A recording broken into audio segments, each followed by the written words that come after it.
ndabasuhuje mbifurije ibihe byiza mwese abakurikiye Izuba News TV. Uru ni urubuga rukugezaho amakuru yo mu karere u Rwanda ruherereyemo. Njye ugiye kuyakugezaho ndi Claude Hategekimana wiyemeje kubabwira ibyo mukwiriye kuba mwumva. Nkuzaniye andi makuru mashya avuga ku biganiro by'ibanga hagati ya Perezida Tshisekedi n'u Rwanda. Ubundi tuze kunyarukira mu Burundi aho perezida w'iki gihugu we akomeje kwikoma u Rwanda, ndetse mu mpera z'iki cyumweru turimo akaba yarateranyije abadiplomate bose bahagarariye icyo gihugu, maze yongera gushinja u Rwanda kuba rutera inkunga umutwe wa Red Tabara uheruka gutera igihugu cye. Muri aya makuru kandi uraza no kumenya bamwe mu bajenerali bo mu ngabo za RDF cyangwa se ingabo z'u Rwanda bitabiriye imwe mu mihango ikomeye y'amateka y'igisirikare cya Uganda. Perezida Felix Antoine Tshisekedi wa Repubulika ya Demokarasi ya Kongo biravugwa ko yaba yaramaze gufungura amarembo y'ibiganiro bya rwihishwa n'u Rwanda ku busabe bwa Leta Zunze Ubumwe za Amerika. Hashize umwaka urenga Kongo Kinshasa idacana uwaka n'u Rwanda bijyanye no kuba irushinja guha ubufasha inyeshyamba zo mu mutwe wa M23 umaze imyaka ibiri irenga mu ntambara n'ingabo za Repubulika ya Demokarasi ya Kongo FARDC, ndetse ubu zamajije kubona abafatanyabikorwa barimo ingabo z'u Burundi, ingabo zo mu muryango wa SADC, hakiyongeraho Wazalendo n'indi mitwe yitwaje intwaro. Mu rwego rwo gucubya umwuka uri hagati y'ibihugu byombi, abarimo Leta Zunze Ubumwe za Amerika bamaze igihe basaba Leta ya Repubulika ya Demokarasi ya Kongo kugirana ibiganiro n'umutwe wa M23 ndetse na Leta y'u Rwanda. Gusa Kinshasa imaze igihe ivuga ko nta biganiro iteganya kugirana n'uriya mutwe ukomeje kwigarurira ibice bitandukanye by'intara ya Kivu y'Amajyaruguru.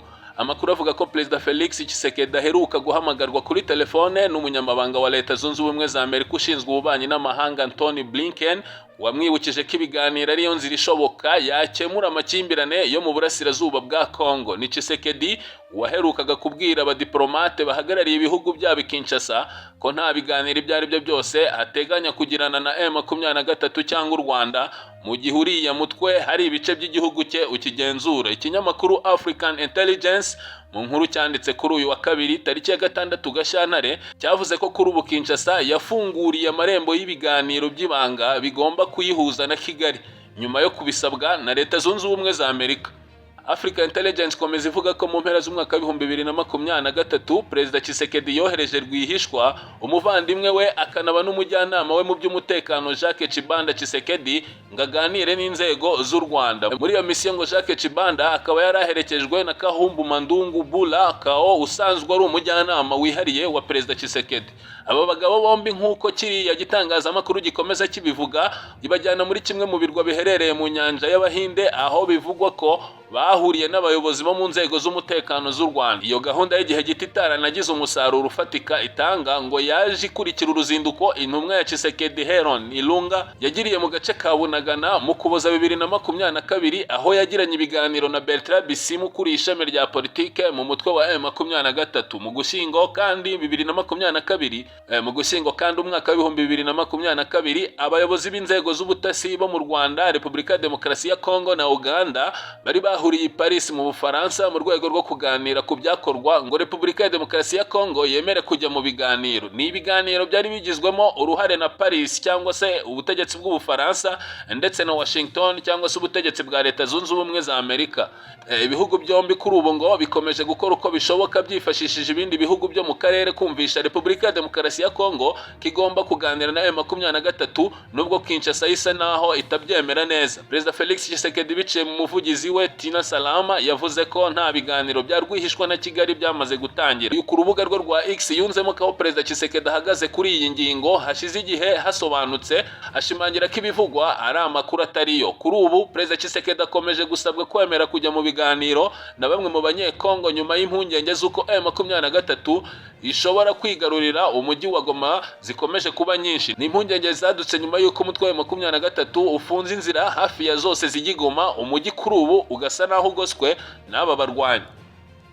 Tunyarukiye mu gihugu cy'u Burundi by'umwihariko ku mubano w'iki gihugu n'u Rwanda nuko Perezida Evariste Ndayishimiye akomeje kwikoma u Rwanda. Kuri iyi nshuro Perezida Evariste Ndayishimiye akaba yongeye kwibasira u Rwanda rushinja gutera inkunga ibikorwa by'iterabwoba. Ni ibirego Perezida Evariste Ndayishimiye yashinje u Rwanda kuwa 5 w'iki cyumweru gishize ubwo hari muri weekend ubwo yakiraga ku ngoro ye abadiplomate bahagarariye ibihugu bitandukanye mu Burundi. Ibirego by'uko u Rwanda rufashe umutwe wa Red Tabara urwanya ubutegetsi bw'u Burundi, Perezida Ndayishimiye yatangiye kubyegeka ku Rwanda mu mpera z'icyumweru gishize ubwo yari mu kiganiro n'itangazamakuru ndetse no mu ijambo risoza umwaka wa 2023 yagejeje ku baturage b'igihugu cye. Byari imbere yo kubisubiramo kuwa 21 Mutarama ubwo yaganiraga n'urubyiruko rw'abanyekongo Kinshasa, aho yanagaragarije ko yifuza gutanga umusanzu wo gukuraho ubutegetsi bw'u Rwanda. Ku nshuro ya kane rero, kuri inshuro Perezida Evariste Ndayishimiye akaba yabwiye abadiplomate bahagarariye ibihugu byabo mu gihugu cy'u Burundi ko u Rwanda rujya gushaka abarwanyi ba Red Tabara mu nkambi y'impunzi ya Mahama yo mu karere ka Kirehe, rukabaha imyitozo mbere yo kubaha intwaro zibafasha gutera u Burundi. Ahangaha Perezida Evariste Ndayishimiye imbere y'aba badiplomate akaba yagize ati: "U Burundi nabwo ntibwigeze bugirirwa impuhwe n'iterabwoba. Twasoje umwaka mu cyunamo cy'abana bacu, ababyeyi bacu, abavandimwe ndetse na bashiki bacu bazize igitero cy'iterabwoba cyateguriwe mu gihugu cy'u Rwanda duturanye.